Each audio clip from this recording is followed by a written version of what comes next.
ഇന്ന് നമുക്കൊരു റെയിൻബോ അപ്പം ഉണ്ടാക്കിയാലോ? കുട്ടികൾക്ക് വളരെ ഇഷ്ടപ്പെടുന്നതാണ് ഈ റെസിപ്പി. നമുക്ക് പലതരം വെജിറ്റബിൾസ് വെച്ച് അപ്പം ഉണ്ടാക്കാം.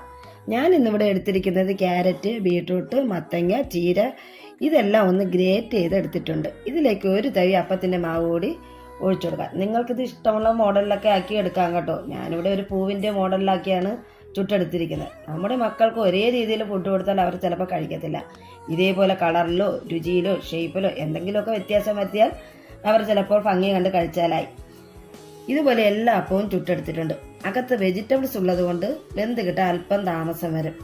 എൻ്റെ ചാനൽ ആദ്യമായി കാണുന്നവരാണെങ്കിൽ സബ്സ്ക്രൈബ് ചെയ്യൂലേ. ഇതുപോലെ എല്ലാവരും ഒന്ന് മക്കൾക്ക് ഉണ്ടാക്കി കൊടുക്കണേ. വേണമെങ്കിൽ ഇഡ്ഡലി മാവിലോ ദോശയിലോ ഇതൊക്കെ വെജിറ്റബിൾസ് ചേർത്ത് നമുക്ക് ഉണ്ടാക്കിയെടുക്കാവുന്നതാണ്. ഇതിനു മുൻപ് ക്യാരറ്റ് പുട്ട് ഉണ്ടാക്കിയ ഒരു വീഡിയോ ഞാൻ ഇട്ടിട്ടുണ്ടായിരുന്നു. അതിൻ്റെ ലിങ്ക് താഴെ ടാഗ് ചെയ്ത് വയ്ക്കാം. ഇതേപോലെ എല്ലാവരും ഒന്ന് മക്കൾക്ക് ഉണ്ടാക്കി കൊടുക്കണേ. ഇങ്ങനെ ഉണ്ടാക്കി കൊടുത്തപ്പോൾ ഇതിൻ്റെയൊക്കെ കളർ കണ്ടപ്പോൾ എൻ്റെ ജാനൂട്ടിയും നല്ലതുപോലെ കഴിച്ചായിരുന്നു കേട്ടോ.